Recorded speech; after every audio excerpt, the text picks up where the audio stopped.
Hello guys, कैसे हैं आप सभी लोग। आज मैं आप सभी के लिए एक न्यू और इंटरेस्टिंग ड्रामा लेकर आई हूँ। तो चलिए शुरू करते हैं स्टोरी को, जो काफी इंटरेस्टिंग है। कहानी की शुरुआत में हम एक लेडी को देखते हैं जो एक लड़की के पीछे पड़ी हुई थी और चिल्ला रही थी कि उसे पकड़ो। उस और लेडी के सभी गार्ड्स उस लड़की के पीछे पड़े थे। जी हाँ, ये कोई और नहीं, हमारी कहानी का मेन हीरो फू चैन है, जिसके पीछे उसकी मॉम अपने गार्ड्स लेकर पड़ी है और उसे पकड़कर अपने साथ वापस कंपनी ले जाना चाहती है, लेकिन वो कंपनी नहीं जाना चाहता और उनसे बचकर भाग रहा है कि तभी वो एक गार्ड के द्वारा पकड़ा जाता है, लेकिन वो उसे भी धक्का देकर भागने लगता है और भागते भागते एक खूबसूरत लड़की से टकरा जाता है, जिससे भाई एक को हीरो वाली फीलिंग आ रही थी उसे। लेकिन तभी वो उसको भी झटक कर वहाँ से भाग जाता है, क्योंकि उसके पीछे गार्ड लगे थे। अब वो लड़की उसे बोलती है, अरे कहाँ जा रहे हो, रुको रुको रुको। वहीं फू चैन भागते भागते सामने कुछ बॉक्स देखता है और वो उन्हें भी ऊपर उठाकर गार्ड्स के ऊपर डालता है और जल्दी से सीढ़ियों पे चढ़कर उस पर बैठ जाता है और कहता है कि मैं कंपनी वापस नहीं जाने वाला, आपको जो करना है कर लीजिए। लेकिन उसकी मॉम भी जिद पर अड़ गई थी कि आखिर मैं इस लड़की का करूँ तो करूँ क्या, ये मेरी बात कुछ सुनने को तैयार ही नहीं होता। वहीं फू चैन भी चिल्ला रहा था खड़े होकर कि तभी हमारी कहानी की मेन फीमेल लीड की एंट्री होती है, मिस जिया की, जो रिक्शा लेकर वहां से जा रही थी और फू चैन भी उस पर कूद जाता है। तो जिया उस लड़के को देख कहती है, ओ सिली बॉय, तुम्हें कहाँ जाना है। तो वो हंसते हुए बोलता है, जहाँ तुम्हें जाना है वहीं ले चलो मुझे भी बेबी डॉल।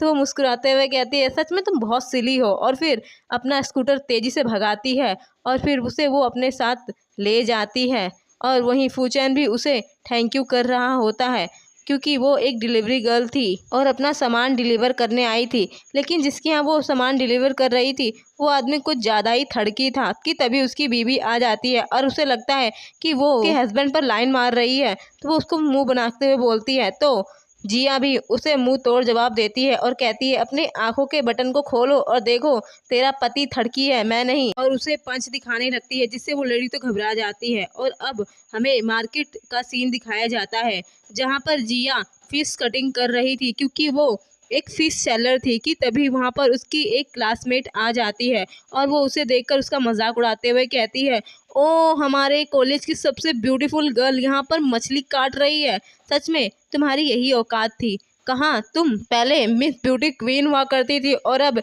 मछली बेचने वाली। तभी जिया भी मुंह बनाते हुए कहती है, जैसी भी हूँ अपनी मेहनत पर जीने वाली हूँ, तुम्हारी तरह अपने माँ बाप के पैसों पे उड़ने वाली नहीं हूँ। तो वो उसका और भी ज़्यादा मजाक उड़ाते हुए कहती है, सच में जिसके पास पैसा नहीं होता ना, वो ही ऐसी अजीबोगरीब बातें करते रहते हैं। तो जिया को भी गुस्सा आ जाता है और वो अपना चाकू उठाकर उसे डराते हुए कहती है, अब बोलो क्या तुम्हारी भी इससे कटिंग कर दूं। लेकिन वो तो अभी भी अपनी हरकतों से बाज नहीं आती कि तभी वहां पर एक आदमी आ जाता है, जिससे वो टकरा जाती है और वो बोलती है, अबे तू कौन है।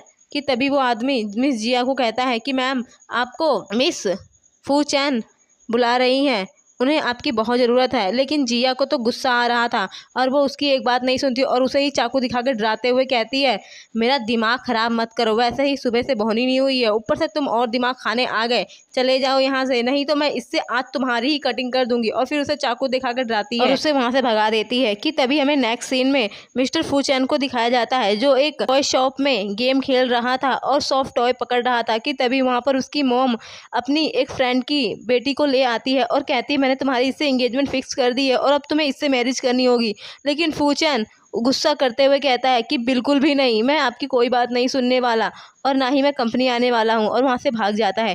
कि तभी हमें मिस जिया को दिखाया जाता है, जो एक प्यारी सी मछली को लेकर अपने साथ जा रही थी उससे बात करते हुए। कि तभी मिस्टर फूचर उसे टकरा जाते हैं और उसकी मछली गिर जाती है, तो वो अपनी मछली इधर से उधर उसके खिलौने में ढूंढने लगती है। कि तभी फूचन उसे मछली उठाकर देखता है और कहता है, यही तुम्हारी मछली है, पर ये तो मर गई। जिसे देखकर तो जिया को गुस्सा आ जाता है और कहता है, एक तो मैंने प्यारी सी मछली कर दी और तभी तूने मार दिया। और फिर उसे गुस्सा आने लगता है। कि तभी उसे वहाँ पर एक डायरी मिलती है। कि तभी हमें अब हॉस्पिटल का सीन दिखाया जाता है, जहाँ पर एक छोटी बच्ची बुक पढ़ रही थी। कि तभी वहाँ पर एक नर्स आ जाती है और वो नर्स कुछ ज़्यादा ही बदतमीज़ थी। कि तभी वो बच्ची उससे कहती है कि मेरी मम्मा आ गई, तो वो उसे इग्नोर कर जाने लगती है और कोई जवाब नहीं देती। कि तभी वहाँ पर मिस जिया आ जाती है एक बड़ी सी मछली लेकर और उसके ऊपर मछली उछालते हुए कहती है, अरे तुम कहाँ चली, तुमने मेरी बेटी को परेशान किया, पकड़ो पकड़ो इस मछली को, पकड़ो इसे संभालो इसे संभालो। कि तभी उसकी बच्ची वहाँ पर हंसने लगती है। वही नर्स उससे अपना पीछा छुड़ाकर भागने लगती है और कहती है इस मछली को दूर रखो, ये बदबू आ रही है। तो जिया उसे रूम से बाहर निकाल देती है और वहीं उसकी बेटी उस पर हंस रही थी, नर्स पर, क्योंकि वो जो बहुत ही ज़्यादा फनी लग रही थी। कि तभी जिया उसे प्यार करती है। कि तभी उसकी तबीयत खराब होने लगती है और वहीं डॉक्टर आ जाते हैं और उसे बताते हैं कि तुम्हारी बेटी की हार्ट सर्जरी जल्द से जल्द करनी पड़ेगी, न तो उसकी तबीयत और ज़्यादा ख़राब हो जाएगी। तो जिया रोने लगती है और उदास होते हुए खुद से कहती है कि आखिर मैं अपनी बेटी को क्यों नहीं बचा पा रही। कि तभी वहाँ पर उसके सामने मिस्टर फूचैन की माँ आ जाती है और वो उसे कार्ड देते हुए कहती है इसमें 20 लाख रुपए हैं और इससे तुम अपनी बेटी का इलाज करा सकती हो, लेकिन बदले में तुम्हें मेरा एक काम करना होगा। मेरा बेटा घर से भाग गया है और तुम्हें उसे घर वापस भेजना होगा, क्योंकि वो बहुत ज़्यादा जिद्दी है। बचपन में बिल्कुल अच्छे बच्चे की तरह था और सारी बातें मानता था, लेकिन बड़ा होने के बाद वो बहुत ज़्यादा जिद्दी और बदतमीज़ हो गया और मेरी कोई बात नहीं सुनता और अपनी मनमर्जी चलाता है और घर छोड़कर भी वो गुस्से से चला गया है। तो तुम्हें उसे घर लौटाना होगा। तो बोलो क्या तुम्हें मंजूर है? मेरे बेटे को तुम वापस लौटा सकती हो और पैसे की फिक्र करने की कोई ज़रूरत नहीं है, मैं और पैसे दूंगी। तो जिया भी मान जाती है। वहीं अब हमें नाइट क्लब का सीन दिखाया जाता है, जहाँ पर फू चैन पर एक लड़की लाइन मार रही थी कि तभी उसका बॉयफ्रेंड आ जाता है और वो उसे पकड़कर मारने लगता है और कहता है तूने मेरी गर्लफ्रेंड को सेड्यूस किया है और तू उससे मुझसे छीनना चाहता है। कि तभी वहाँ पर एक आदमी से कान में कहता है अबे ये बहुत अमीर आदमी है, इससे पैसे मांग। तो वो फूचैन से बहुत सारे पैसे मांगने लगता है। कि तभी वहाँ पर एक लड़की आ जाती है और उसे उस लड़के से बचा लेती है। तो फूचैन देखता है तो वो कोई और नहीं बल्कि मिस ब्यूटी ही थी, जिसे देखकर वो खुश हो जाता है। और वहीं जिया उस लड़के को डरा धमकाकर वहां से भगा देती है, लेकिन वो लड़का तो कुछ ज्यादा ही बदतमीज था, वो दोबारा से आ जाता है और उसकी गर्लफ्रेंड भी। तो जिया मिस्टर फूचैन को कहती है कि मैं यहाँ पर सिर्फ तुम्हें या फिर उन गुंडों को संभाल सकती हूँ, तो बताओ मैं तुम्हें संभालूंगा गुंडों को? तो वो कहता है क्या तुम दोनों को नहीं संभाल सकती हो? तो बोलती है नहीं, और फिर उसे बाहर भेज देती है। और फिर वो उन सभी को देखती है और फिर वो सभी लोग हंसने लग जाते हैं जोर जोर से। और फिर हमें पता चलता है कि ये सब अपने आप में ही मिले हुए थे और ये सभी जिया के लोग थे। वहीं जिया उन लोगों को पैसे देती है। कि तभी वो देखती है कि फूचैन को लोग बाहर नहीं जाने दे रहे। तो फूचैन बताता है कि मैंने यहाँ पर पेमेंट नहीं की है क्योंकि मेरा कार्ड ब्लॉक हो गया है और उसमें पेमेंट नहीं हो रही है। तो जिया कहती कोई बात नहीं, मैं पेमेंट कर दूंगी। और ये सुनकर तो फूचैन खुश हो जाता है और मन ही मन कहता है मिस ब्यूटी तो कितनी ज़्यादा प्रिटी है, साथ ही बहुत ही काइंड हार्टेड भी। उसे वन साइड लव ही हो जाता है और वो पीछे पीछे उसके घर भी आ जाता है। वहीं जिया अपने घर में कपड़े चेंज कर रही थी कि तभी उसे किसी की चिल्लाने की आवाज़ आ रही थी। वो जल्दी से जाकर रूम में देखती है तो फूचैन वहाँ डर कर फर्नीचर के नीचे बिल्कुल बच्चे की तरह छुपा हुआ था और कॉकरोच से डर रहा था। तो जिया पैर की चप्पल निकालकर कॉकरोच पर दे मारती है और कॉकरोच वहीं मर जाता है, जिससे फूचैन जल्दी से फर्नीचर से बाहर निकलता है। तो जिया कहती है सच में तुम तो बहुत ही ज्यादा सिली बॉय हो, आखिर एक कॉकरोच से डर गए, आखिर मर्द बनो मर्द। वहीं जिया उसके करीब आने लगती है और तभी एकदम से हाथ में कॉकरोच दिखा देती है, जिसे देखकर फूचैन तो एकदम से फ्रीज हो जाता है और बहुत ज्यादा घबरा जाता है और एकदम से उसके पैर ही पकड़ लेता है घबराहट में। तो जिया अपने सर पर हाथ मारते हुए कहती सच में ये तो बहुत ज्यादा सिली बॉय है।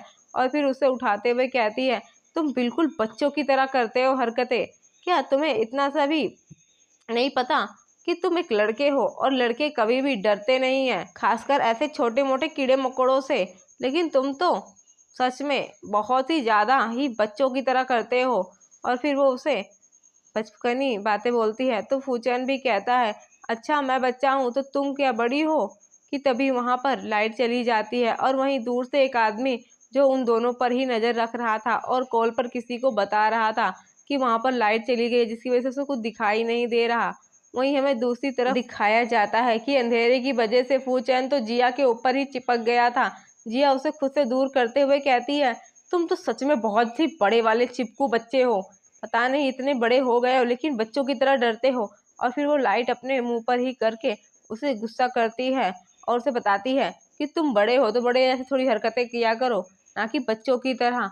कि तभी एकदम से उसका पैर फिसल जाता है और वो सीधे फूचैन पर ही गिर जाती है और फूचैन की नज़र सीधे ऐसी जगह जाती है जिसे देखकर तो जिया पहले थोड़ा ब्लश करती है, लेकिन फिर एकदम से कहती है, बच्चे हो तुम तो बच्चों की तरह रहो, बड़े मत बनो इतना भी ज़्यादा। और फिर एकदम से उसके ऊपर से उठने लगती है। वहीं फूचैन की तो धड़कनें एकदम से बढ़ गई थी और वो मुस्कुराते हुए खुद से ही बातें करता है। और फिर जब भी वो सो रहा था और उसकी ब्लैंकेट उसके ऊपर नहीं था, तो जिया आती है और ब्लैंकेट से उसे कवर करने लगती है। कि तभी वो उसके चेहरे को देखती है, कि कहती है कितना मासूम है। कि तभी एकदम से फूचैन पकड़कर उसे अपनी ओर घुमा देता है और सोफे पर बिठा लेता है। तो जिया कहती है, तुम तो बहुत ही ज़्यादा बदतमीज बच्चे हो। और फिर वहाँ से जाने लगती है और एक टॉय लाकर उसे देते हुए कहती है, पकड़ो इसे और सो जाओ। पता नहीं तुम्हें नींद क्यों नहीं आ रही और मेरा जीना हराम कर रखा है। तो फूचैन उस टॉय को देखता है, तभी उसे याद आता है कि बचपन में भी उसके पास एक टॉय था जिसे पकड़कर वो सो जाता था और उसे नींद आ जाती थी। और फिर वो उस टॉय के साथ सो जाता है। वहीं जिया नेक्स्ट सीन में हमें दिखाता है कि वो फिश मार्केट में है और फूचैन भी वहीं उसके पास है। और उसे देखकर तो साफ पता चल रहा था कि वो उसके प्यार में पड़ चुका है।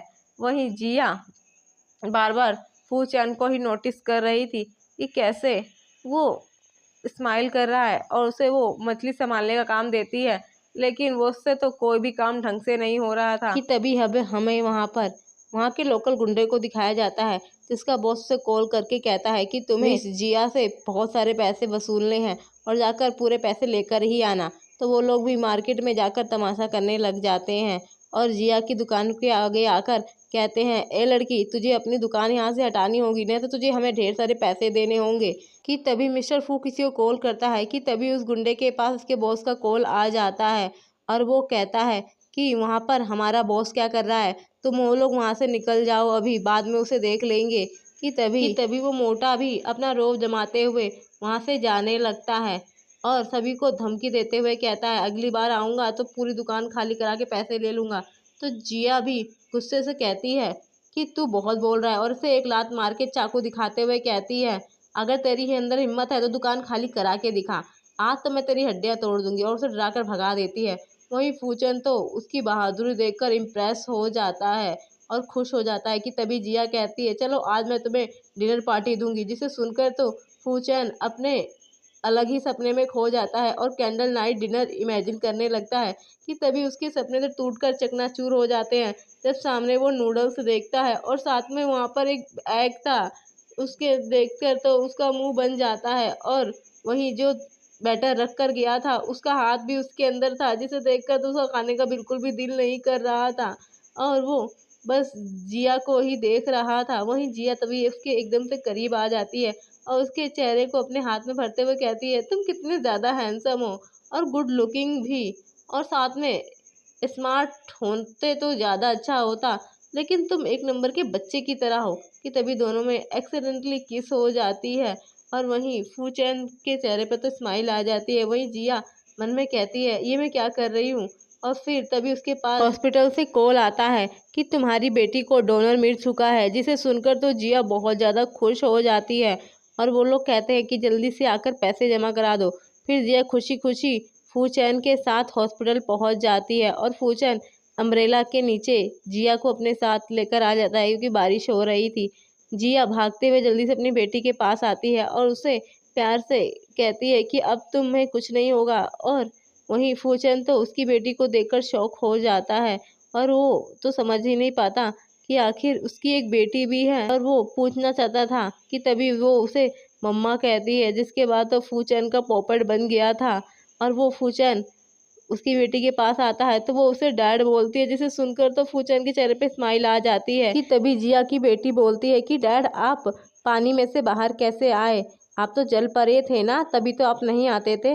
कि तभी फूचैन को याद आता है कि उसके डैड भी के बारे में जब भी वो अपनी मॉम से पूछा था तो उसकी मॉम कहती थी कि वो कभी नहीं आएंगे, जिससे बाद वो बहुत ज़्यादा सैड होने लगता है। कि तभी वहाँ पर डॉक्टर फूल के गुलदस्ते के साथ आ जाता है और वो जिया की बेटी से कहता है कि तुम्हारी मॉम कहाँ है। तो वो उसे बताती है कि ये मेरे डैड हैं। तो डॉक्टर उसे की तरफ देखकर कहता है कि तुम उसके डैड कब से और कैसे हो गए, पहले से तुम्हारा कोई अता पता नहीं था।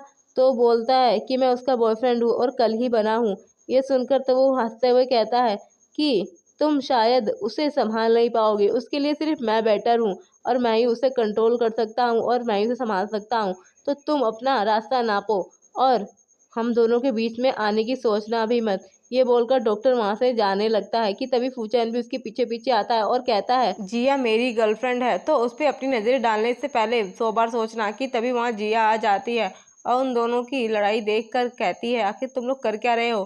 कि तभी वहाँ पर हमें एक आदमी दिखाता है और वही गुंडा जो वहाँ पर जिया की दुकान खाली करवाने आया था, वो उस आदमी के साथ आया था। कि तभी वहाँ पर जिया और फूचैन आ जाते हैं और जिया उससे बोलती है कि तुम अपनी लड़ाई उड़ाई बाद में देखना। कि तभी वहाँ पर उसकी बेटी गायब होती है और वो नर्स से पूछती है तो बोलते हैं कि एक आदमी उसे अपने साथ ले गया। जिसके बाद तो जिया गुस्से से फूचैन का कॉलर ही पकड़ लेती है और कहती है, मैंने तुम्हें अपनी बेटी का ध्यान रखने के लिए कहा था ना, और तुमसे ये काम भी नहीं हुआ। कि तभी जिया के पास उस आदमी का कॉल आता है और वो कहता है, तेरी बेटी हमारे पास है, अगर तुझे तेरी बेटी चाहिए तो हमारे पास फूचैन को लेकर आ जा। कि तभी जिया उसके अड्डे पे पहुंचती है जहाँ पर उसके चेहरे पर मास्क लगाकर उसे वहाँ पर लाया जाता है और फूचैन तो वहाँ की जगह देखकर एक्साइटेड होते हुए कहता है, ये कितना अच्छा सेटअप है।